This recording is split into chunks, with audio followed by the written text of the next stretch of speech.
We go.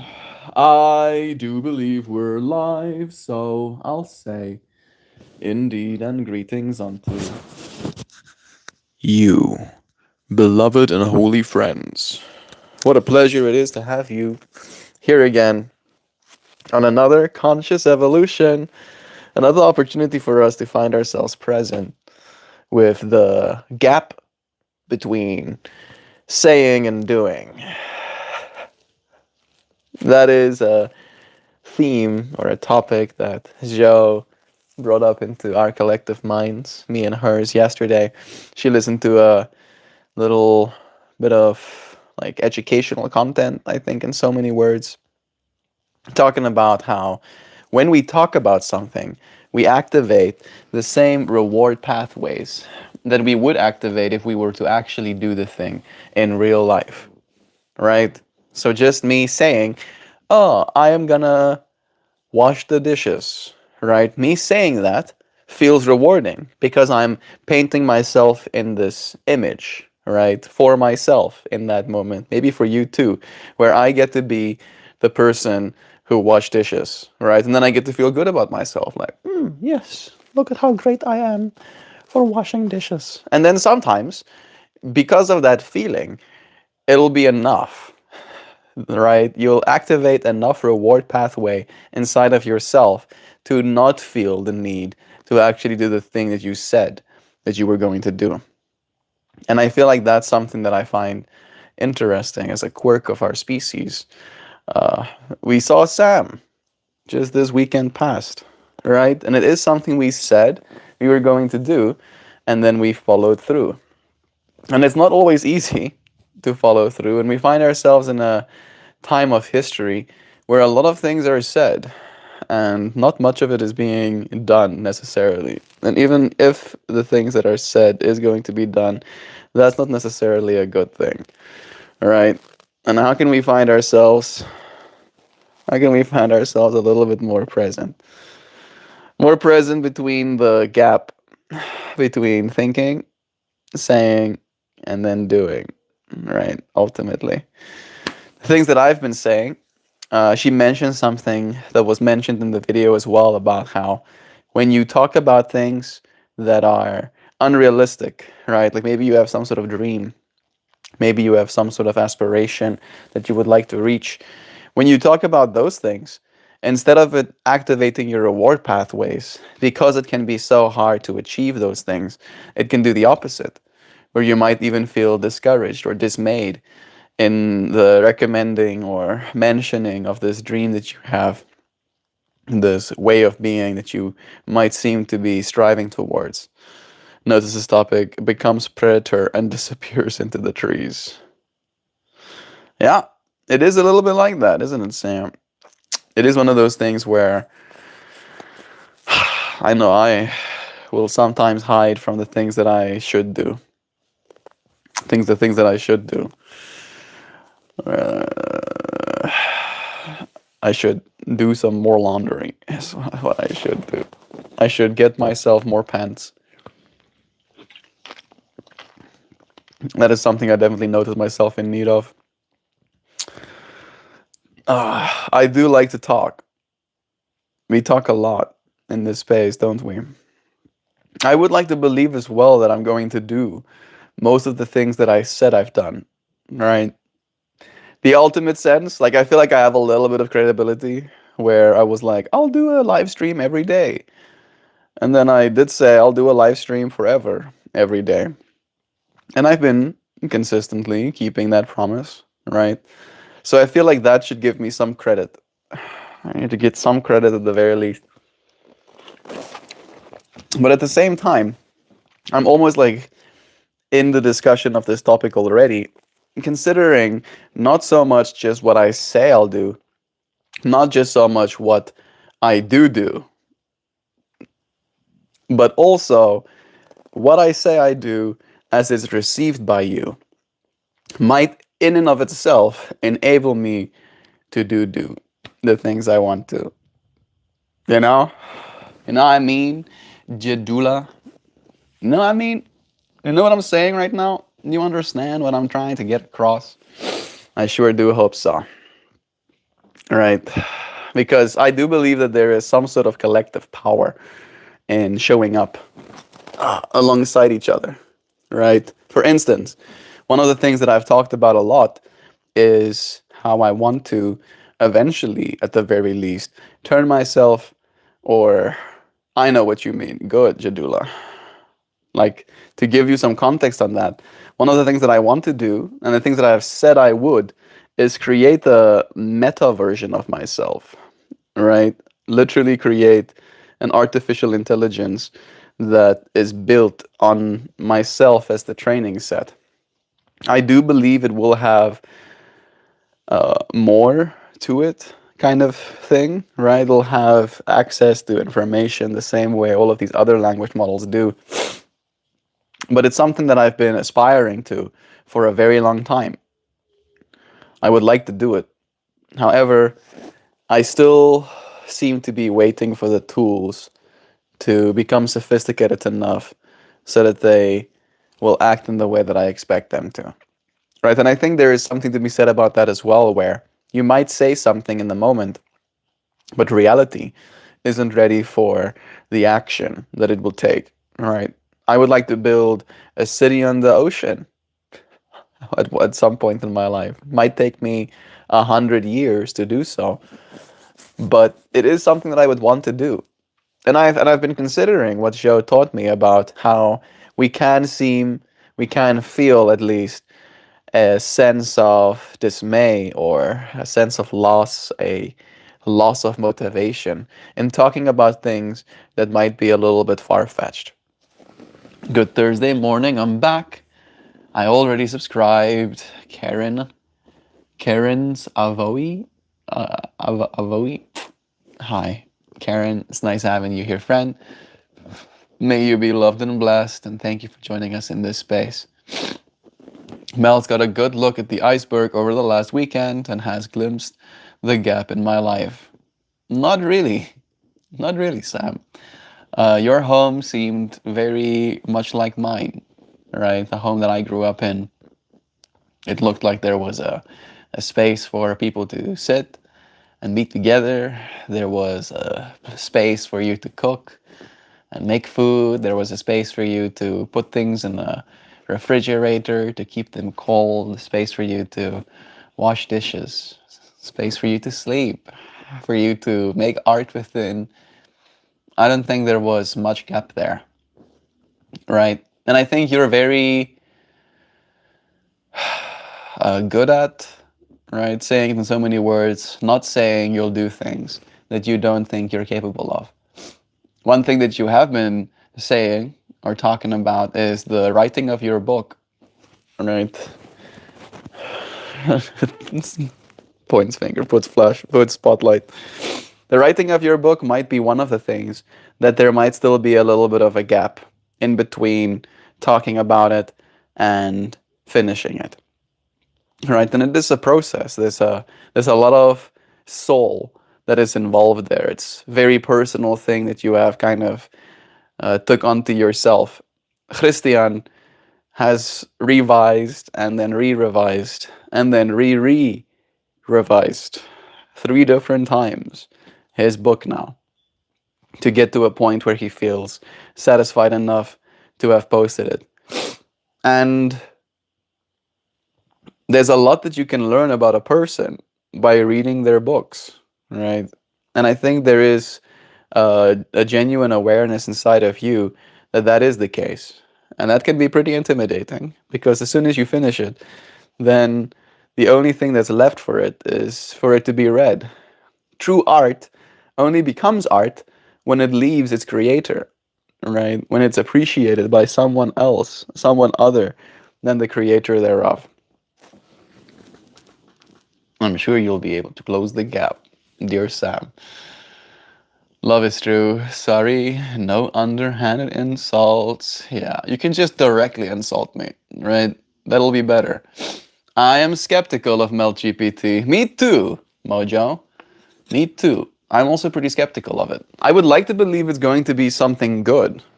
I think that's where my my attachment comes from, right? I would like to believe it will be a, a force for good. BSF joining us too. Hey, BSF. It's nice having you here, friend. Good morning to you. I'm still going to come back to Mojo's comment, but I see Sam said, there's a massive case of information overload regarding my large project. Just so much to keep in mind. It really strains that part of me that knows I can't hold on to so many things. Write them down. Write them down. Sam, get yourself a piece of paper, and then all of these things, all of these informations that are overloading your system, categorize them. Categorize one as character things, right? Make a little title, say things about my characters, and then you keep writing, and you write until you don't have anything left in your brain, and then you make a new title, things about the environment, and you write until you have nothing to write about, things about their relationship, and you write until you have nothing to write about, and then by the time you have filled 4 or 5 pages, you will feel like all of this stuff that's overwhelming your mind has been given a place to live. And your mind will feel a little bit lighter, all right, for it. And then you can take that page and you can maybe like orient. Maybe you have like colored pencils or pens, and then you can make stars, right? Of critical importance. You have like a ranking system. This is very important. This is of medium importance. This is of low importance. And then you mark all of those things you wrote down. This one has a little red cross for very important. This one has a green cross for mildly important. This one has a blue cross for low importance. And then you can create a little bit of a room for you of like, okay, these things are important. These things are the things that absolutely have to be shared. Sam shared something beautiful with us about how there is a gap between the details that the author knows and the details that the author shares, right? Because in the author's brain, they have a whole world, right? They know the characters, they know how they act, they know how they react, they know how they be in their own mind, and they can only share so much of that detail on a page, right? So that's what I'll share. That's a little nudgy. What is smarter, AI or universal intelligence? I think one of the things that's hard with a concept as universal intelligence, even though I do believe it, Jadula, is the ability to quantify, the ability to verify, and the ability to reproduce that intelligence in a realistic manner, right? Because if you cannot reproduce, because I think universal wisdom, to me at least, universal wisdom in that context means if we could hold together all of the wisdom that everybody knows simultaneously, right? That would be universal wisdom. If you could ask a question of me and I know the answer of every single person on planet Earth, I would be more equipped to give you a universal answer than not. And I feel AI, in a way, is that. It is that, like, maybe not universal intelligence, maybe collective intelligence. I think collective might be a better word than universal, because universal intelligence means the intelligence of even the alien species and everything they know as well. So it's going to take us a while before we get all the way there. I'm skeptical of MeltGPT. I'm still going to get back to that one, Mojo. The Silver Wanderer, check out Pastor Mike Hoggart. Probably won't do that, but thank you for suggesting. Maybe you can tell me. Maybe you can teach through you some of the teachings he's given you, right? Maybe that's a good way. Write them down, and then all that information is there needing to be sorted. Yeah, I gave you my sorting method as well. And that's the same level of overload. No, you make it simple. You have 3 categories: very important, medium importance, low importance, right? And then you ask yourself as a writer and as a reader, right? Is this important to me? Is it important to me what hair product my character uses? No, not really. Maybe it's important to me to say they use product in their hair because they're focused on their aesthetic. They want to present themselves in a way that, is pleasing, right? Like that is the importance. The unimportance is what hair products they use to get there, right? I feel like that's kind of the way that we have to unfold, because I think, again, I find myself overwhelmed. One of the things that me and Joe discussed this morning is the overwhelm we feel with our little middle room, because the middle room has almost become like a, how do you say, Venus flytrap for all of the flies, that is, the things that we don't know where to put elsewhere, right? And as a result, that space has become a little bit cluttered. And yes, it's very overwhelming. It's intimidating to kind of like look at all of it. But the putting a page down and starting to write, that's basically what needs to happen. We need to open the door. That's opening the page. And then we need to start somewhere, right? Start at this corner and then meticulously, methodically go through it step by step. And you don't have to do it all in a moment, right? We talking about walking the walk. Howdy, y'all. Yeah. We're talking about something you inspired me to talk about, actually, Joe. About yesterday's conversation about, right, like the difference between talking about something and actually doing it. How just talking about it still creates a sense of reward. How talking about things that seem to be inaccessible, right? If we believe that the thing we're talking about is impossible, we become discouraged by talking about it instead of encouraged when talking about it. And realizing that discouragement comes from a certain belief system. If you believe something is impossible, it'll discourage you to talk about it. But if you don't, you might get rewarded for it in the meantime, right? And then utilizing that reward, almost like extracting that potential, that excitement, I think is a good word as well, to continue forward. Away, my bro, gaan ons vandaag dans? Nee, Lucas. We danced yesterday.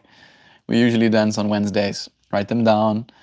Need to be sorted on the same level of overload. I'm trying to plug through it all with AI now, but it's slow going. Little by little.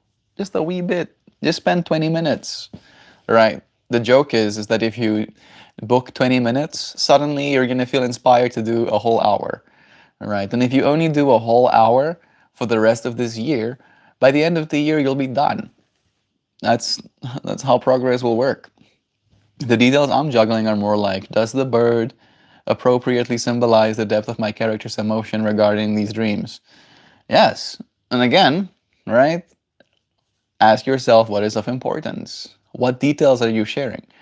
Did a book haunt you after? It's because the writer put that kind of work into it. I hear you. I think something that might be apt to say in a moment like this as well is that we shouldn't get stuck in perfection, right? It's a teaching that me and Joe learned together, is that the enemy of progress is perfection. The enemy of progress is perfection, and that practice makes progress. Practice doesn't make perfect, practice makes progress, right? And when you practice that act of showing up for it just a little bit, day after day, you cannot help but make progress, right? It's inevitable. But if you are obsessed about getting it perfect, you'll never make any progress, all right? Because that's the talking. You're talking in your own head as well about what perfect should look like, right? And you can just get stuck. We can do that forever, forever and forever. But as soon as you show up and start to progress, that's where the real good comes from. That's where the real reward actually lies.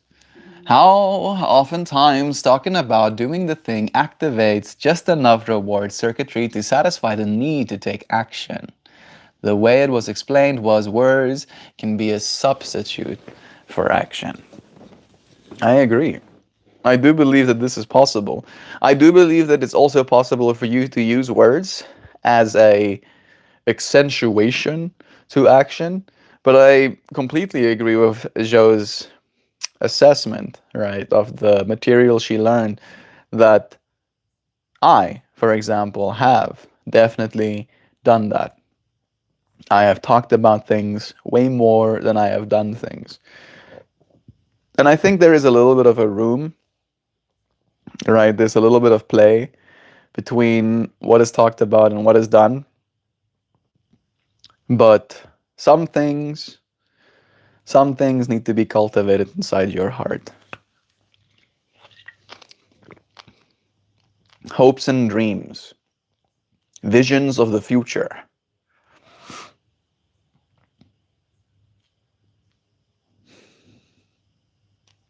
Did they talk about that too, Xiao? I don't think we discussed that part of it. Did they talk about the words you say to yourself in your mind and how they also have a role to play in whether or not you actually get the things done?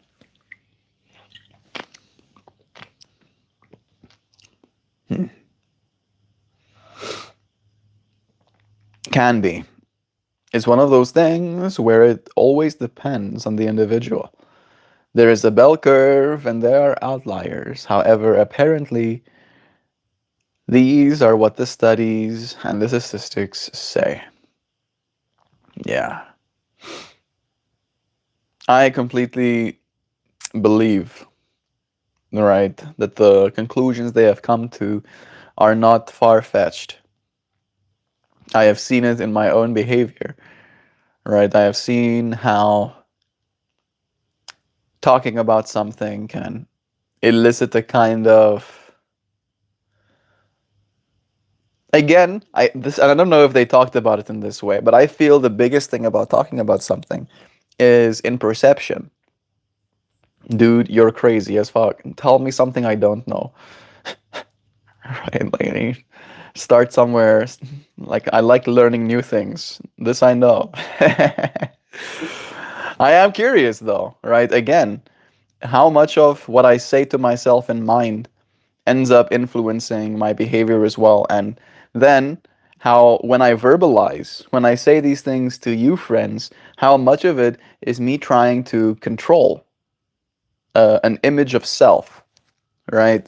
If I told you I do 200 push-ups a day, right? The reason I'd probably tell you that, and I don't, that's too many push-ups for me. But if I could, right, I tell you that so that you might consider me strong. You might consider me a fit person. You might consider me someone who pushes themselves, right? And if I can, with enough conviction, convince you of the thing I said, then I might as well not do the push-ups. Because if you really do believe that I'm that strong, then do I have to be? Do I actually have to be? And then the alternative is someone says that and then you don't believe me, right? You're like, Cap, Melt, you don't look strong enough to do 200 push-ups. And then conversely, I do start doing the 200 push-ups to show you how strong I can be, right? To get so jacked that you assume I do 200 push-ups a day, even without me telling. All right, like that's the part that I'm really curious about. Is like the third layer of how you are perceived. Is this AI? My program has been identified. Readjust. No, this is me being human and stuff. This is what being human's like, and I eat food and I wash my body, and I have pepness, just like you humans do, right? All of us to Stephelson. No, I am not AI. We did have the conversation just a little bit earlier about me eventually becoming AI, which is full circle. How long did it take you to get to 200 push-ups a day? I'm still getting there, Jadula. I'm still on my way, friend. Maybe one day I'll get there. Let me see. Joe also said, mentalizing, that's the key to getting things done. Fixing the words in the mind is just as important. We have Darren here too. Joe saying, good morning, Darren. So why are you here? Maybe he likes crazy people, maybe a little bit. Joe Bot, working, going good. Do hope so. She should be at work right now. She went to go and take out some doggos. Yeah, you're gonna tell them about that? I applied for a different position, so wish me luck and pay. And a pay raise. Yes. Can we all collectively just imagine Zhou being in this whole new role, right? See her happy, exuberant, see her dealing with people, see her working in a whole new office space, see her like sitting down and having like deep conversations with people, like see her deliberating, see her planning things, right? If we can see it in our minds, she can hold it in our hands. I think so, Darren. Bless again. Sometimes talking about actions is part of the process of choosing a direction. Now we are getting somewhere, Mojo. That's some very beautiful insight that you share. I think so.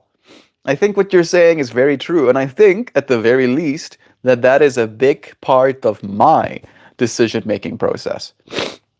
Right? I'll share in words what I want to do, and then I'll gauge sometimes how I am received in sharing this. Right? And depending on how I'm received, it will influence how likely I am to do such a thing. Right? For some reason, I am, I think, a little bit contrary to the way my society is, where I'll share something and my society, my environment, the people around me will react in a certain way. And sometimes, even if they react negatively, I'll still do the thing that I said I was going to do. Right? Sometimes, especially if they react negatively. Which is also counterintuitive, right? Because I think I agree with what Mojo says, is that we talk about, right, the actions, we talk about it, like, oh, I'm going to do this. And then, we make decisions based on whether or not we'll be accepted or whether or not it's seen as a collective good. But I do believe that there is the capability in you to, right, for instance, tell your family you're going to do a marathon. And then all of them go, oh, why would you do that? That's going to be exhausting. You shouldn't do a marathon. Like, doesn't that cost money to go and do a marathon or something? And how long are you going to have to train for that? And then all of that reaction, you can take as motivation to be like, you know what? I am going to do a marathon anyway because of this reaction. But you can also be discouraged. Be like, oh, maybe they're right. Maybe I shouldn't do marathon. Maybe I am weak. Maybe I am unworthy of all of these hopes and dreams that I have. We think. Stop thinking that right now. You stop thinking that you're unworthy. You are. Damn, Jadula reminding me I want to do a push-up challenge. I'm down, Joe Butt. It's good exercise. Contrary. Hey, Days Music. It's nice having you here too. It's true, Mojo. Taking it out. Processing out loud. Talking it out. Processing out loud.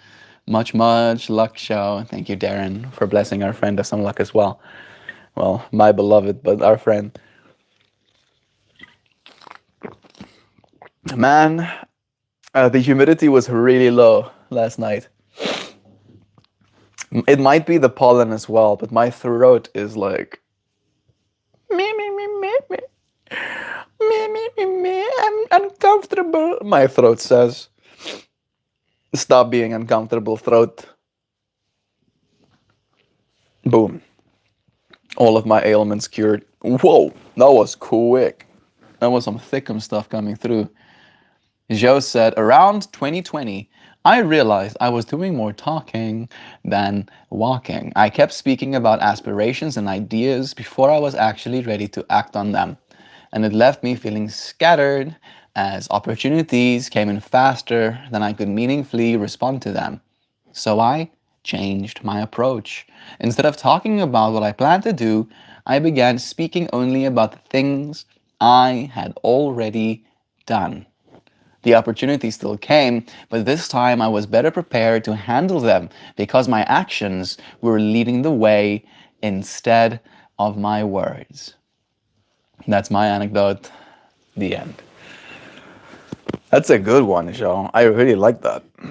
Start talking about the things that you had already done instead of about what you want to do going forward. The opportunities will still come, but you will find yourself a little bit more equipped, right? Because then, and this is the way that I'm interpreting your anecdote, is that not only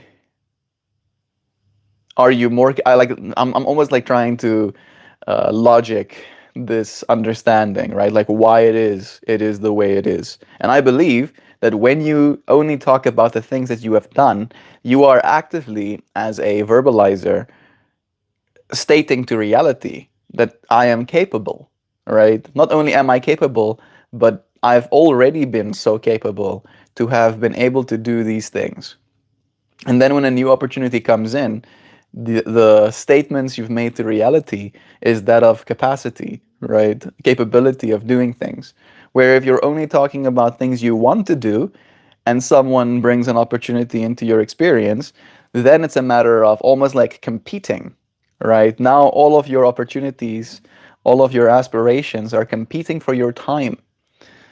Bella, Bella Goth, hey, congratulations on your wedding. Thank you, Bella. That's so nice of you. Appreciate that. Love is true. Thank you, Hames. Yeah, congrats, guys. Hames. Thank you, friends. Hames and Bella for blessing us some more. Yeah, it really has been, right? Talking versus doing. Talking about having a little ceremony for you friends versus actually having the ceremony for you friends. There was a moment at Sam's place where we were talking about the ceremony happening the next day, and she suddenly see a dawn on me like, oh, wait a second. Oh, whoa, this is gonna happen. Actions have to be taken still, right? Like the talking part of it is now gonna come to an end. Quick, quick. Just like that. And there will be no more talking. And there will only be doing left for me. Ah, it really was a special little ceremony. I'm happy that we included our friends, included Sam. I'm happy that we showed up, that we walked the walk instead of just talking the talk. It really has been special getting to see how much has changed. It's almost been 3 months, right? It's been 2 months and 10 days of me being here in the States. Have I changed? Can you friends tell me? You friends get to see a certain projection, like a slice of myself, right? Every time I open these streams, it's little slices of me being taken off because I can only share so much of all this, what I am, right? Have what I shared changed? I've definitely started talking about food more since coming to the States. And I knew, and we've talked about this even back in the day, that part of the reason you friends do sometimes talk about food in this space is because of it being our morning, right? The day has just started. Most people haven't eaten anything yet. So there is a little bit more hunger in our bodies as we start the day. It's curious to me. Me and Joe had a fasting day yesterday. We fasted for like 24 hours, but it was challenging, especially challenging.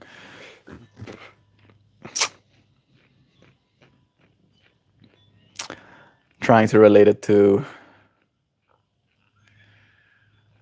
saying and doing, right? Saying you're going to do a fast and actually doing the fast is definitely two way different energies. And I don't know, and this is a part of me that's a little bit like coy, I think. I don't know with absolute certainty that doing the fast actually is more enjoyable than talking about the fast, right? Because fasting itself is very boring, right? Technically. In a good way, I think as well, right? You end up having more time. We went to the lake yesterday to watch the sunset, and we had the room to do that because we weren't concerned with cooking food and having a meal. We could just be present in the world, right? Without those needs needing to be met, kind of thing. Didn't make us any less hungry. But it did at the very least give us the space to experience something we might otherwise not. Those are the things that you can't talk about, right? Those are the things you can't talk about. It's like almost the nuance that arises from the action, right? Like you wouldn't be able, like you couldn't know to talk about it because it's not articulable. It is only experienceable. Let me see some of this chat. Sam saying, I was saying something about the meaning of the words and the vowels, and you could see Mel's face get serious and pale. It looked like he was trying to produce a brick-shaped poo. Suddenly became a wombat. Where did you come from? Where did you come from? That's an interesting question to ask a person, Jadula. In what sense are you asking that question? Where did I come from in the ultimate sense? Before I was born?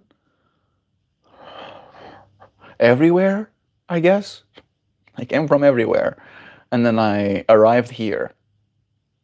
Where have I come from since being born? South Africa. I was born in South Africa. I left South Africa for a little bit to go to China to teach English, returned to South Africa, and now I have moved from South Africa to the United States of America. That's where I find myself right now. Right? So if that's the question that you're asking, where did I come from? You said you had just arrived in the States. Okay, yeah. So that's it. I came from South Africa. Came from Africa to the United States of America just in time. Just in time for the bullshit. Right? Sometimes. Ooh, nice. Interesting journey. I have gotten to see some of the world. I would still like to see a lot more of it. He came from the internet. Yeah, Joe knows. I'd still like to see a lot more of the world, and the internet, Isabella Murphy, has allowed me to experience a lot more of it than I otherwise would have. And I'm very grateful for my internet experience. But I think there's something to be said about, do you speak Afric? Yep, I speak Afric. That's kind of funny. Is your name Neosporin? Isn't Neosporin like an antibacterial salve? My nickname is Boo. Thank you, Boo, for joining us too. It's nice having you here. Isabella Boo. Do you speak Afrikaans? That's better. That's a little bit better. Ja, ik kan Afrikaans praten. Afrikaans is technisch mijn eerste taal. Het is die taal wat mijn ma en mijn pa mij geleerd hebben te praten. Maar I prefer speaking English. I'm seeing one of my cards trying to escape into the crevasses of the couch. Don't you try and escape on me. You go back where you're supposed to be. Bringing these cards over. Just because I'm germ free. Just imagining someone like, can I call you Bear? You can call me Melt. That's my name, Isabella. You want to be Boo and Bear?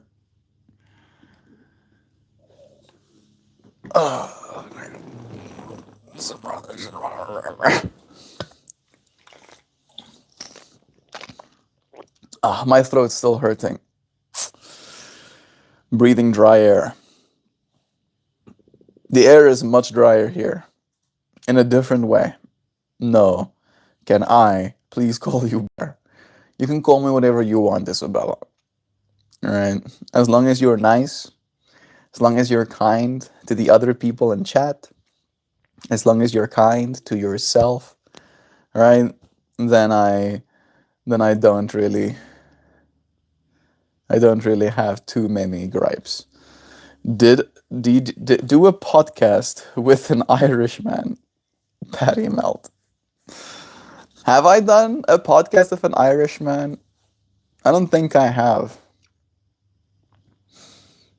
I don't think I've ever met an Irish person. No, I have. I have met an Irish person. There was a girl from Ireland in my high school. She had a name. I'm sure she had a name. but I feel bad. Like I was like thinking, I was like scrolling through my mind of like, have I ever met an Irish person? And then I went all the way back to high school, and suddenly I realized we had a girl. I legit can't remember her name because everybody just called her Irish. Like legit, her name was Irish. We would just say, "Hey, Irish." It feels so bad. Feels very high school. She didn't seem to mind, right? I think she kind of felt cool for being from far out, but still, I kind of feel bad for not remembering her name. I love you, Bear, so much. Thanks. That's nice. Had anyone in the States told you that your English is good? Not yet. Not yet. I think because I'm a pretty natural English speaker, I kind of sound like I'm from somewhere else.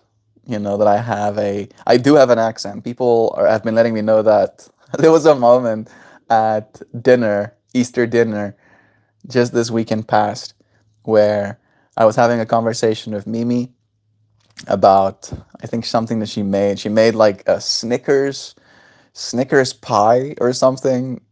I've never heard about that. And I was like, Snickers pie? Like, and in my mind, right, in South Africa, pie is you make a crust and then you put a bunch of stuff, usually kind of liquidy, in that crust, and then you bake that until it's a pie or whatever, right?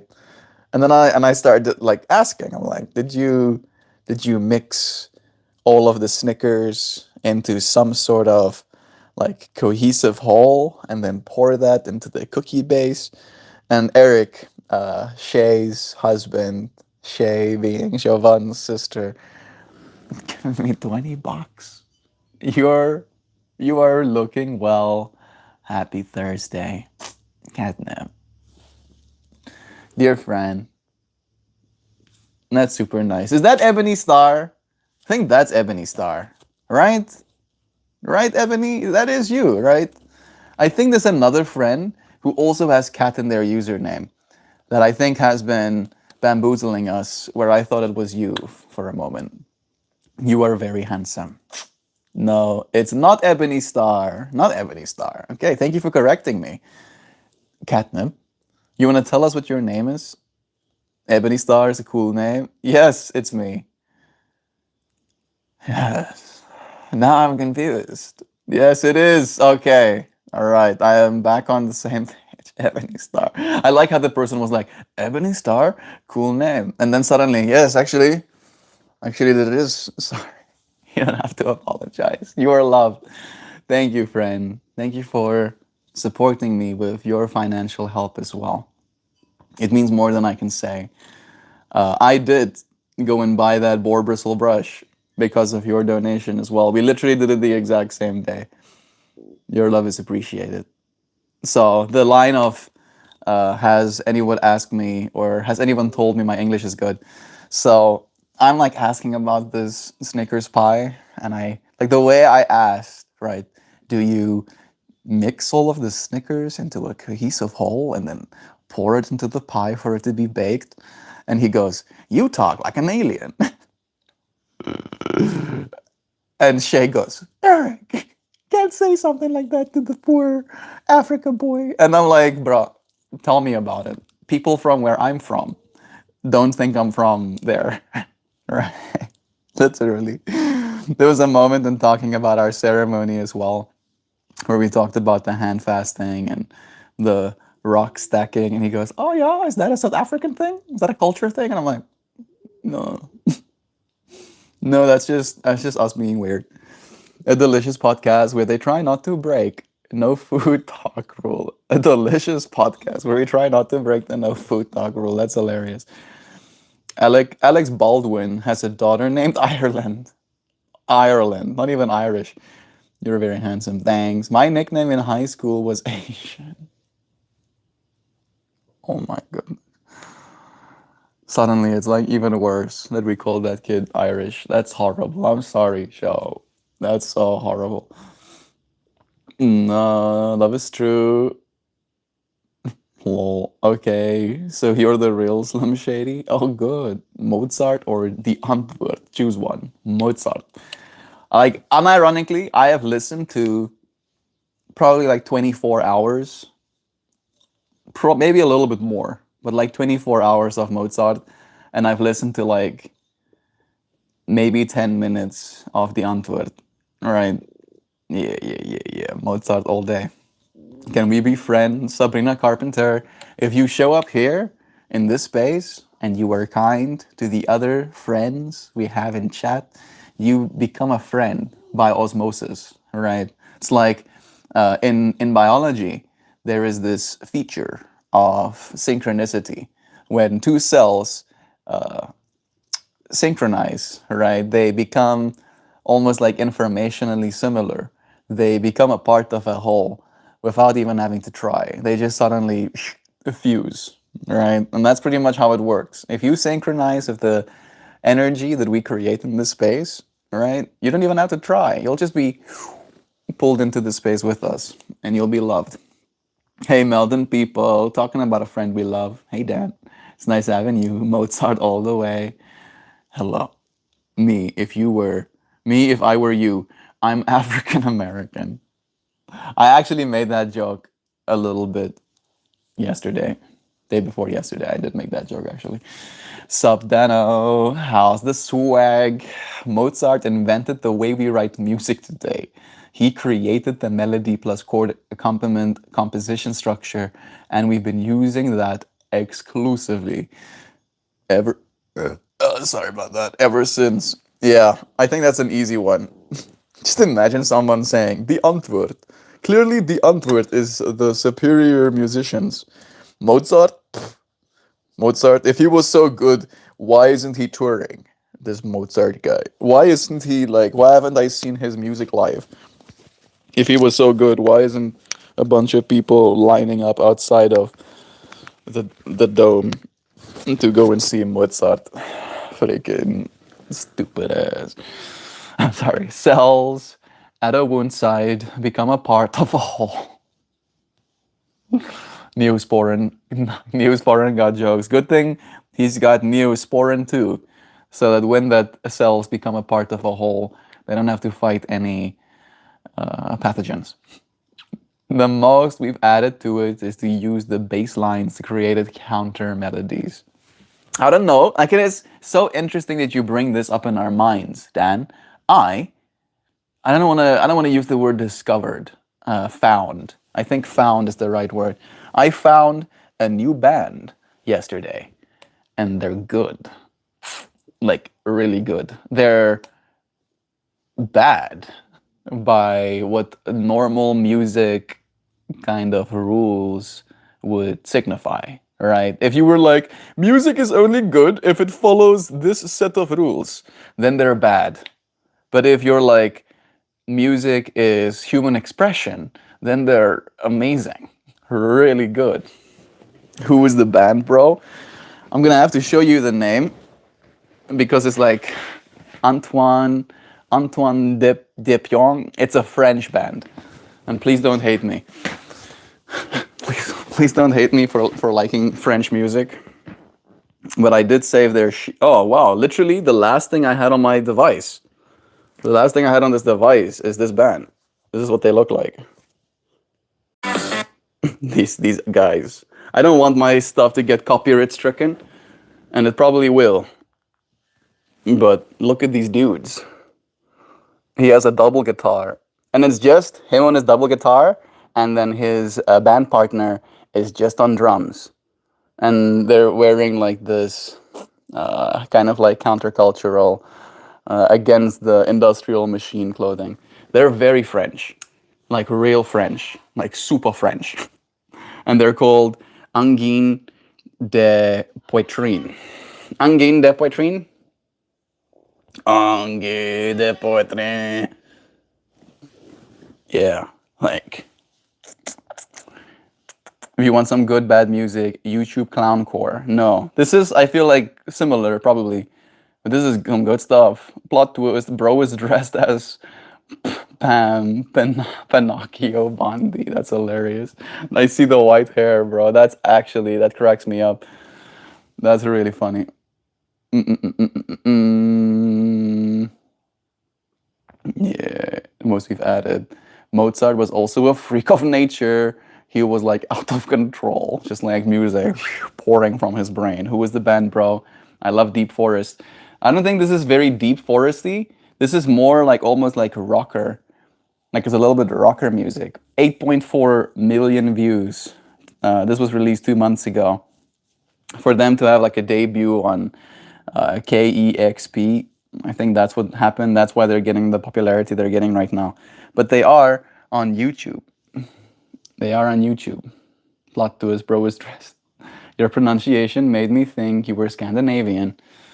I've had that too. People think that I'm from Germany for some reason. When they don't know where I'm actually from, they're like, "Are you German? Are you a German boyki?" I thought that was one of the Wayans brothers. I want to show you what they look like together because both of them look crazy. There we go. I love this. I listened to all of their music yesterday. I like listened to this whole half an hour kind of like show they did, and I was like, I like that. So, dude, so goo. I'm showing our community a new band. I don't think they're that new ultimately, but I think they've like recently like broken into mainstream culture just recently. Angin de Poitrin. There's the spelling of their name in the background there as well. Go and listen to them. Like again, they play what's called middle chords, right? So we have the 12 chords that we're used to in music. They play the chords in the middle of those chords. So the music is very not what you think it's supposed to be. Like it's bad by what we usually expect our melodies and our tones to sound like. But because it's bad in that traditional sense, it's good in how it's human expression. You can like really hear the human expression coming out of their band. It's pretty cool. I like it. I said, oh, God. That's awesome that you can speak Afrikaans. Ever studied Dutch or German? Never studied it, no. But I can speak to Dutch speaking people. If me and a Dutch person like slow down and accentuate and articulate properly what it is we're trying to say to the other person, then we'll be able to understand each other without too much problem. No, not like music pouring out of Mozart's head melt. I mean, that too. But he like acted like a child and was a nuisance.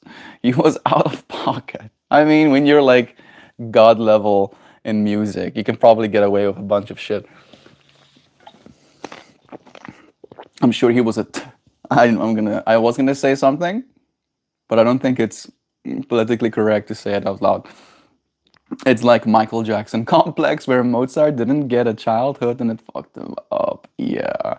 He was a poorly behaved music prodigy. I think he started playing when he was like 6 as well, right?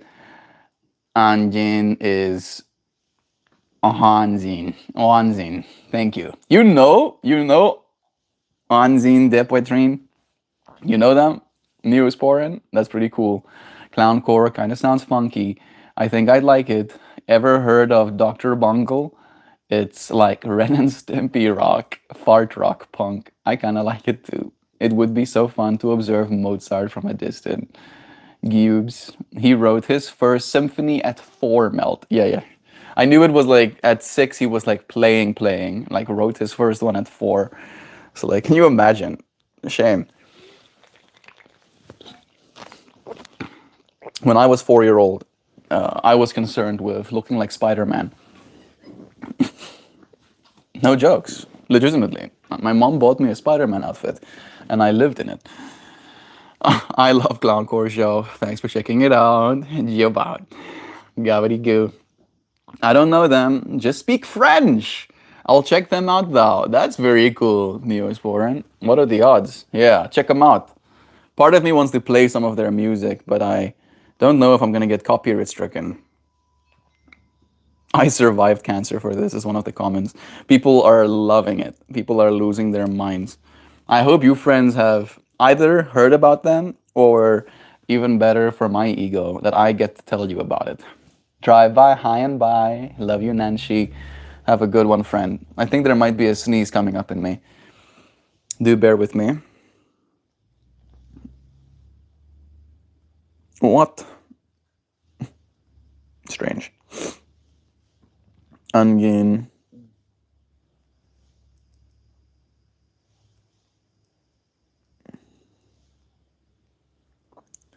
Depoitrine.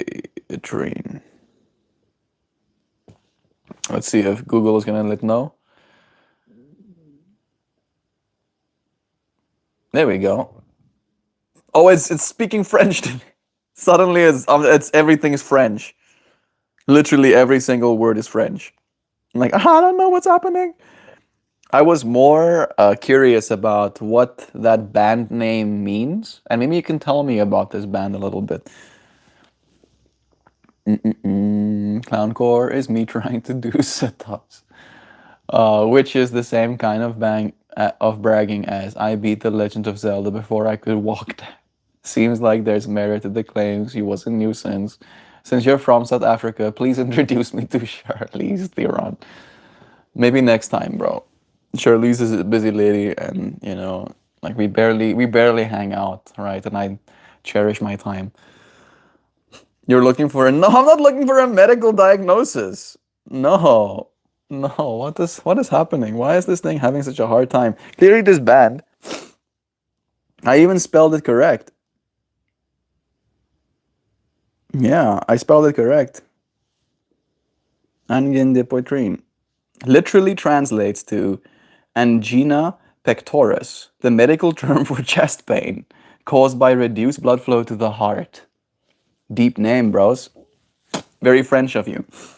It's a condition where you have pain in your chest due to reduced blood flow to the heart. What a name. That is a pretty cool name for a band too. But they're not telling me about this band. Wait a second. Who are they? They are an anonymous experimental rock duo from Quebec. They're from Quebec. They're not French. But I guess they're French, right? From Sanguenay, Quebec, consisting of two members who go by the pseudonyms Quinn Depotrine and Clec Depotrine, the guitar slash bassist and the drums. Here is why they're going viral recently. The look, they perform in full body costumes, usually featuring oversized paper mache masks, long prosthetic noses, and black and white polka dot outfits. They look more like alien creatures or surrealist art pieces than a standard rock band. The sound, they play a mix of math rock, experimental rock, and acid techno. It is incredibly complex, utilizing microtonal scales, notes that fall between the standard keys on a piano. Ken even plays a custom double-necked bass guitar combo he built himself to achieve those strange resonant sounds. The mystery. They stay completely in character, often speaking to each other on stage in a distorted, incomprehensible, robotic language. They have turned down major record label offers to remain independent. But yeah. If you haven't seen it yet, okay, well, if they're not with a record label, if they're not with a independent major record label, can I play their music to my community on my live stream without getting copyright stricken? Man, if you haven't seen it yet, their performance on KEXP, recorded in late 2025, early 2026, is what really launched them into the mainstream. It's a wild watch if you enjoy music that is 3 standard deviations away from the norm, as one critic put it. It does have that. The short answer is no. You generally cannot play their music on a live stream without the risk of a copyright strike, even though they are an independent duo, while they have a DIY aesthetic and they released their latent album, Volume 2, independently. Independent does not mean public domain or copyright free. Digital fingerprints. I don't want to steal their music. I just want to share their music with my community. But I mean, listen to them yourself. It is wild. It is really wild. How many seconds of their music can I play just to get people to have a taste without having to like get copyright stricken? Like how much can I handle? How much can the stream handle? I can ask directly. Since they're still relatively accessible, you could try emailing their management team. And it gives me their emails. Welcome to AI, I guess. Probably like 7 femtoseconds. 7 femtoseconds. All messages. Back again. My nuggets, what's up? Hey, PD. Welcome. The 7 second rule, or 10 second, 30 second, is a myth. There is no magical amount of time that legally protects you from copyright strike. Whether it's 2 seconds or 2 minutes, if the system recognizes the audio, you are at the mercy of the algorithm and the right holders. Since they have recently gone viral, their digital footprint is very loud right now. The 3 second method. The automated systems like YouTube Content ID can identify a song in about 3 to 5 seconds. Because they use such a unique dissonant microtonal sound, their audio fingerprint is incredibly distinct and easy for an AI to spot. The risk is that even if you play a short clip, Twitch will, on Twitch, if the brand's management is aggressive, they could issue a manual DMC takedown.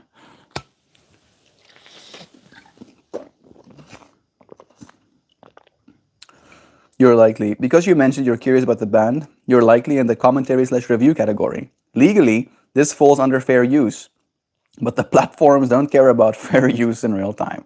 They strike first and let you appeal later. My advice is don't risk your live stream's health for a high-risk artist like this. Instead, show a silent clip of their performance. That I did. Yeah, go and listen to them. Like, that's all I can recommend. I like listen to all of. I started listening to just that one, that like little KEXP performance, because that's the thing that kind of like found me. And then after listening to the whole performance, like 34 minutes, I was like, more please. Can I have some more please? What is Twitch? Is that like Tinder for people with Tourette's? Yeah, actually, now that I think about Twitch, that's I think exactly what it is. I should not make jokes like this, but it's still pretty funny. It's a good one, Neospore.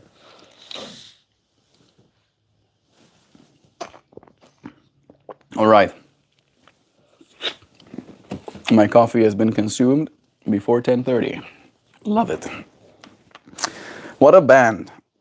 Talking about something. Man, their sound is so cool though. Like I'm like hurting not getting to play it for you friends. I even wanted to dance. They have math rock, experimental rock, and acid techno vibes. I didn't know about the acid techno, but now it makes sense why I like them as much. It's the neckbeard version of OnlyFans. Bro, the blue scarf is screaming. Steven Tyler mic stand. Hey Google, who's Steven Tyler and why is his mic stand blue?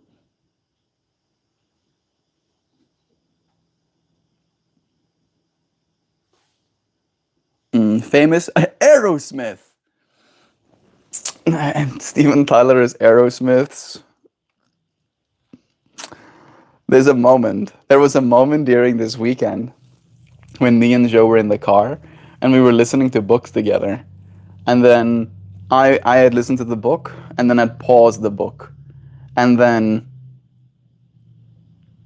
later on, we wanted to play the book again. But then when I turned on the radio, an Aerosmith song was playing. And we both thought that it was Aerosmith on the radio. But it turns out I was the one playing the Aerosmith track. But we only listened to the Aerosmith track for like 20 minutes. No, 20 minutes, 20 seconds. Literally just 20 seconds of Aerosmith suddenly interrupting our flow. And it was really funny. And now that you're talking about the friggin' main band member, Steven Tyler always has scarves on his mic. Bro, you did not just Google Aerosmith. Fucking, who is Aerosmith? I'll ask you then. Is Aerosmith some sort of hair soap? I'll ask just to mess with. He uses scarves on his mic stands. Yeah, they'll tell me. While his mic stand is often covered in colorful scarves, rather than being a solid blue, it serves a distinct few purposes. He sees it as a good luck charm. It began as a spontaneous decision to hang a favorite tattered shirt and scarf on the stand for luck. The aesthetic is the flowing fabric became his visual trademark, matching his flamboyant outfits. And then there's hidden pockets. In his autobiography and recent interviews by his daughter, Tyler admitted he had small pockets sewn into his scarves to hide things, allowing him to use them discreetly while performing live during the band's heavier times. Freaking Aerosmith. These Aerosmithy guys. Alright. Okay.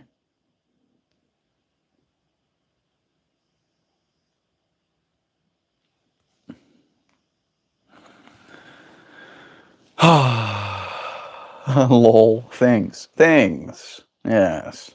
He has putting things. When he was still heavily using things, he had pockets in his scarves for the things that he was needing. Next, he's gonna tell us about a chocolate bar he ate that was labeled Nirvana. Yeah, Nirvana, that state of bliss that you achieve after eating a chocolate bar. I've seen people wear these big Nirvana shirts. They must really like those chocolates and being in a state of bliss. I've seen many of them. They must be really good chocolate. Aerosmith, where is the bird? The bird is in his room. Aerosmith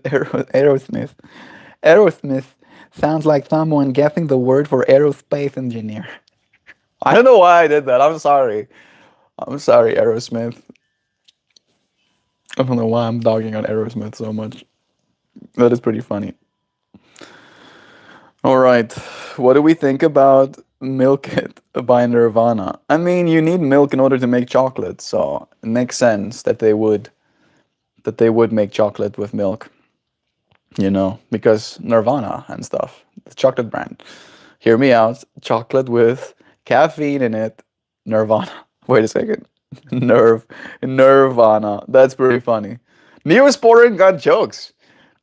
Are you brand new here? You feel like you've really integrated into the kind of way we show up in this space. Is this your first time, Neosporin? I look forward to chilling with you, in the future too. You've been fun. Thanks, Mike Tyson. One of my favorites. What else has milk in it? Swaggart and Swaggart products use dairy in order to facilitate ideal gut health. Milk can be used as a force for good. We, here at Swaggart, take out all of the lactose. Hello. Hello, Zoe. You want out? Come on. Come on, Zoe. Come on. Good girl. That's a good girl, Zoe. Wow. Wow, Zoe. Hello. Hello. You want to say hi to these people? Yeah. Here you are. There you are. Someone just asked about you. They were like, where's the burpee? Hello. Yeah, hello. Like, where are you? You missed my joke about the word Aerosmith. I missed an Aerosmith joke. Shame. Oh, I did. No, I read your Aerosmith. Sounds like someone guessing the word for aerospace engineer. I just read it without saying the S's. I had a little bit of a lisp. I said Aerosmith. Yeah. What's happening? Are we just chilling here? Happy, happy? Happy, happy, happy? Happy, happy, happy, happy? You happy, birdie? What's happening? Are you a good girl, Zoe? He is trying to lean me towards where he wants to go. What a good girl. What a good girl. Oh, Zoe. You're trying to lean me he's trying to like ride me like an ease. He's like, I'm gonna go this way now. Let's go this way. I'll take you in a second, okay? Let's read these people's comments. Nirvana. Swagger Products and Services is committed to sourcing only the highest quality pastured whole milk. Yeah, you don't like that? You're like, what the hell? You want out? Okay, let's go. Whoa, sorry. Did I pinch your tail? I'm sorry about that. That's my bad. Mwah. Sorry about that. Hello. Oh, sorry. Zoe is cute. He is. Did Zoe say what the hell? Did you say what the hell? You can say that. You can say sometimes. Sometimes you say, what's that? What's that? What a good girl. What a good girl. You want a cookie? Mwah. You want a cookie? Hello, Zoe. I think he knows he's being talked to. You see that? They're talking to you. They're talking to you. They say hello. You want to say hello? There you go. That's a good girl. Let's go get you a cookie. Yeah, let's go get you a cookie. You good girl. That's a cookie. That's a good girl. Yeah. Yeah. Wow. What a cookie. You want a cookie? Ooh.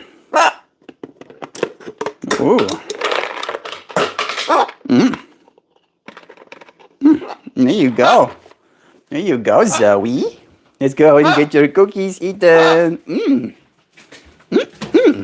Good girl.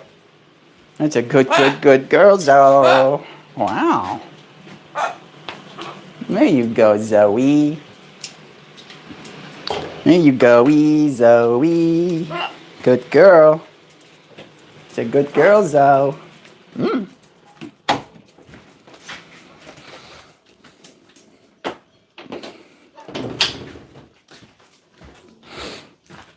Okay.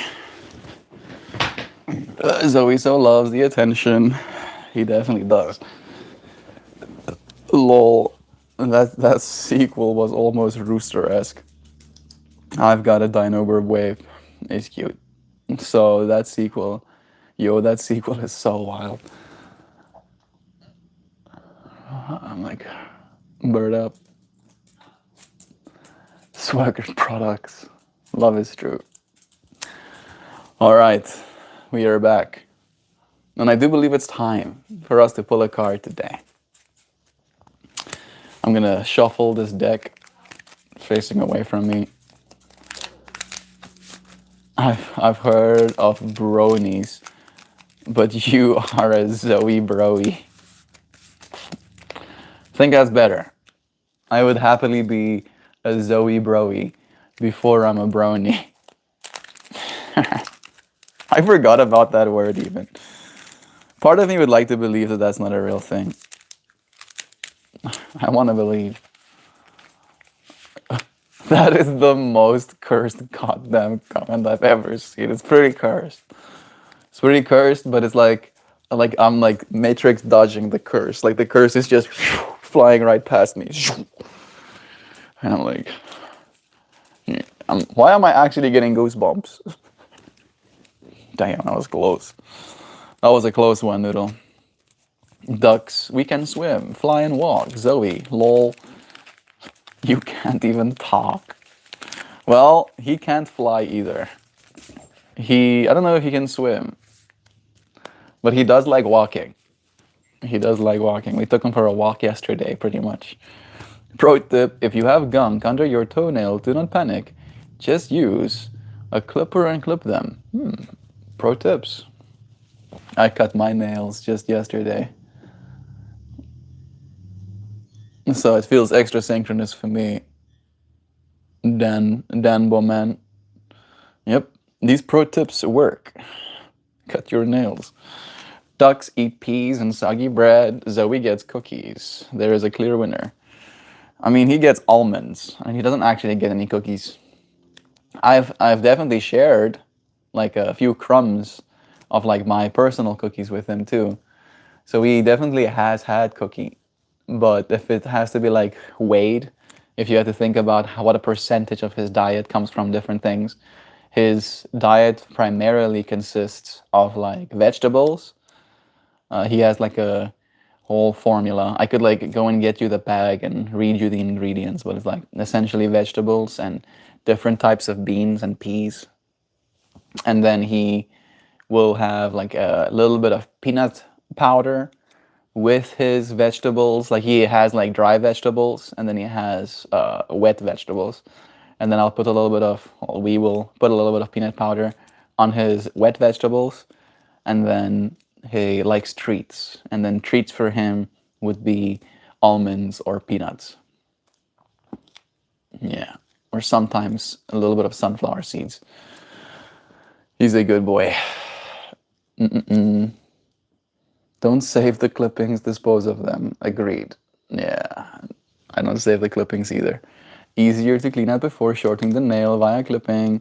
The hell are people saving the nail clippings? Like, who is? Are you saving them? Maybe Dan wants all of us not to save our nail clippings because he knows something that we don't. That in the future the entire economy will actually be based on nail clippings, and he wants to be the richest among us. No, save them. They are W toothpicks. You're welcome. Follow me for more life hacks.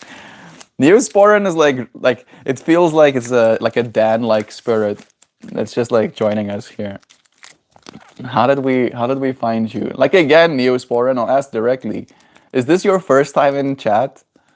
You seem way too comfortable for it to be your first time. It's like you really did integrate. It's like I can looks around, sees a room full of people, is like, these look like my people. I'm gonna sit down with them. Sam, you don't save any dead skin that falls off either. You won't need it later. You don't know about what I need and don't need. Are you a sorcerer? You can't see the future. Yeah, maybe she blends them fine and puts them in her protein shakes. I was here once.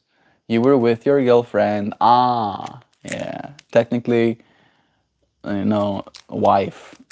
Thanks, bro. Thank you. Thank you for joining us. This space is made for you too. I'm now going to flare these cards. I have shuffled them adequately. And as soon as I see the words stop in chat, I will do so. Who is Dan? Dan is the friend called Poopsie.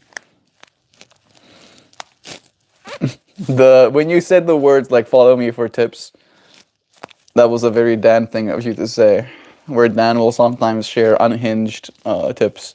Like, when you go to a buffet, take corn dogs with you. Keep them in your pockets so they stay warm. Then put all of the halt. Nice. Dan is the one who stopped the card today. Then put the corn dogs on the buffet table. And then sit back, watching the table. And then revel, enjoy, as you see people eat off your corn dogs. As you join them. From pocket straight to... If no one ever says it, he'll just keep flaring the cards. Aw, thanks, Mr. Melt. Kevin Ngothu. Did I say your name correctly in Gotham Music? Thank you for becoming a member. 3 months? That's super wholesome. Like I'm like giddy here. Love is true. I appreciate you for becoming a member of the space, friend. I look forward to seeing you here again. Thank you for joining us. Dan is degree in Japanese martial arts. Dan. First degree black belt is a Shodan. I'm gonna start calling Dan Shodan from now on forward. Hi Bear. Hey Sabrina. Stop calling me Bear. Like you can call me Bear if you want to, but like follow it with something. Hi Bear, something, right? And then I can say something back. But if it's just hi Bear, then I'm like, hello, hi. The corn dog thing isn't a suggestion, Melt. It's a command. Yes, it's actually the way of the Sith. I hate corn dogs. Neosporin, I regret to inform you that if you don't take the gift that is Dan's pocket corn dogs from the buffet table, the alternative is worse. More reason to gift them to the buffet, Neo. Hi, Bear. Something. Algo qual so kai it was. Yeah, algo is what it was. Gaia grid. I feel this card matchy my colors. This feels pretty matchy. Alright, this card could disappear there. Dark and light blues. I don't have any green on.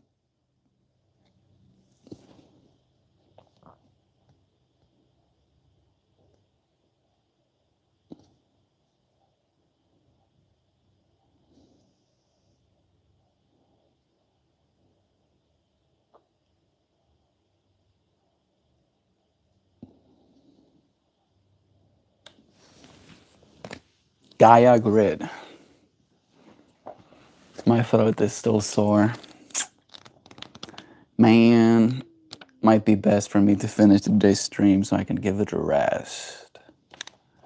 Earth, wisdom, and fellowship.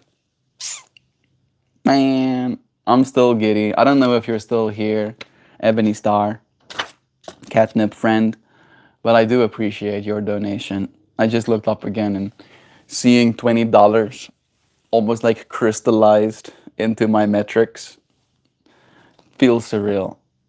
Feels surreal kind of to me. It's appreciated. Love is true.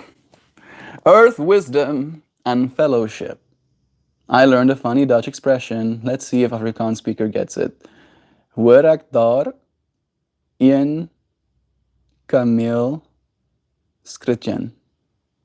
Hoor ek daar een kameel skritjen? Hoor ek daar een translates in Afrikaans to me is, am I hearing something or one thing there? Kameel skritjen. Hoor ek daar een kameel skritjen? The last two words I don't know. Right, that's where a Dutch speaker would have to like explain to me, what is kameelskritjen? Kamel skritjen? Jan kamel skritjen? Do I hear a camel shitting? You see, I did have the do I hear. Hoor ek daar?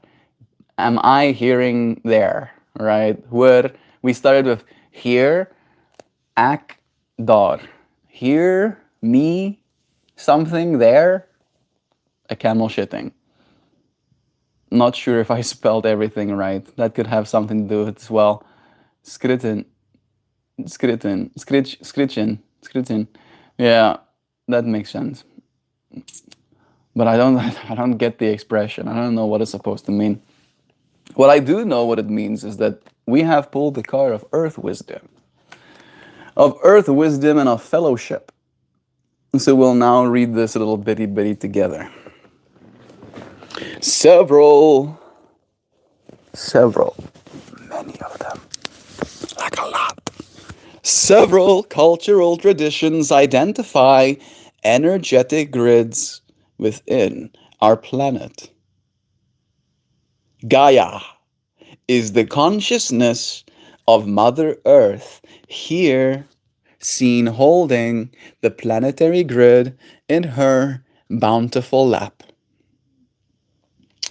The Earth grid, or Gaia grid, is associated with geomancy, ley lines, and the unified field theory. The geometry is most often represented as a dodecahedron and embodies fellowship, community, and our collective unconscious. Highly activated vortices and sacred sites abound at places where these geometries intersect. Migration routes and tectonic shifts move along these paths of energy as well. By pulling this card, you are asked to view the way energy moves and to observe the choices in your life that strengthen or diminish your energy. What brings you to your fullest potential, and where does that happen? There are places where you will feel comfortable, and those that may seem to sap your power. As you choose a home on the planet and unite with Earth wisdom, you will activate your place on the planetary grid and realize resonance with the spirit of place. Fellowship can be seen as a means of connecting you through personal contact, travel, or technology to the people and information that will show you exactly what you need to learn and experience at this moment in time. I want to read that last line again because it's so pretty and it feels so apt for what we do in this space every day. Fellowship can be seen as a means of connecting you through personal contact, travel, or technology to the people and information that will show you exactly what you need to learn and experience at this moment in time.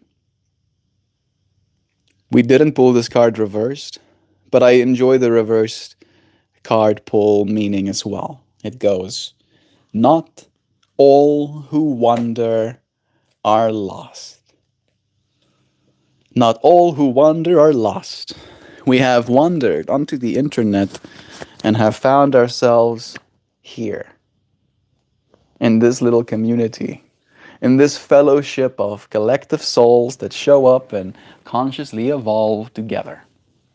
It's used when someone's talking about, when someone is talking but you're mad at them. So you say it to another person while ignoring them. It's like, are you hearing a camel shitting? It's kind of funny. Okay, fine. Fine, it's kind of funny. I see Sam laughing as well. I felt the same out. We meet with technology every day. Soon I will travel to meet you, just as many here have traveled to each other. It's true. Me and Dan had a phone call just the other day, already planning our meeting. He's gonna come and stay here for a while. We'll make a bed ready for him so he can rest his weary head on a soft little fractal. We'll go on little hikes. We'll show him the lake. I think it's going to be fun getting to hang out together, dear friend. Thank you, friends, for showing up for this fellowship that we create together. Every single one of you are essential. There would be a you-sized hole in the universe if you didn't exist. And even if you don't say a single word, your presence and energy and love is felt. Thank you. Thank you so much for joining. Thank you, dear friend Kevin, for becoming a member for 3 months. Thank you, Ebony Star, for your $20. That's nice. Thanks, bro. Thank you, Neosporin. Your energy today was very fun to interact with. I hope you friends have a beautiful day as you go forward. I did make 2 flowers. I'm starting to catch up with my flowers, I promise. So I'll show you the ones I made yesterday. It does take me hours. It takes me so long to make these things, but I'll get them. I'll get them. I have more hours awaiting me. I haven't color corrected these yet, but I'll show you the ones I made. I'll show you. These are all the ones I made yesterday. Wrong. I think this is the one that won. Right? Yes, that is my winner.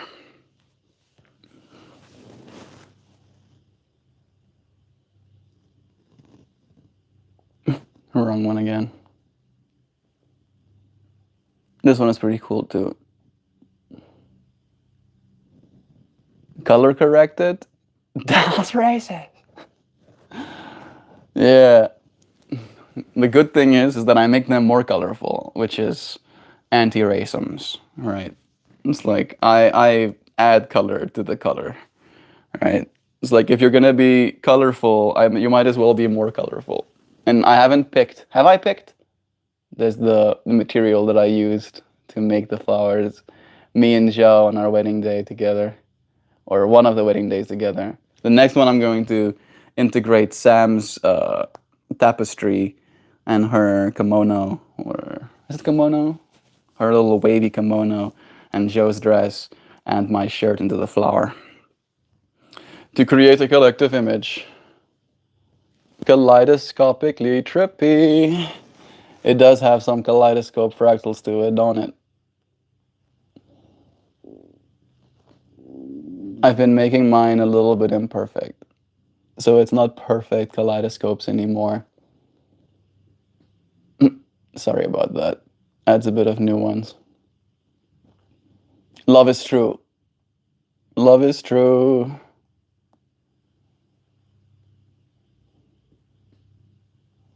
All right. One of these will have to get chosen. That's one of the other hard parts of my work as well. Is like you can make all of the art you want, and then you have to pick what art actually gets to make it to the next step of the process. I appreciate you friends for joining me, for being a step in this process, for knowing that all of us are taking steps forward, consciously evolving little by little by little by little. I look forward to coming back here with you friends and evolving some more again soon. I appreciate you. Goodbye, dear friends. Till we do it again. Tatana. Love ya.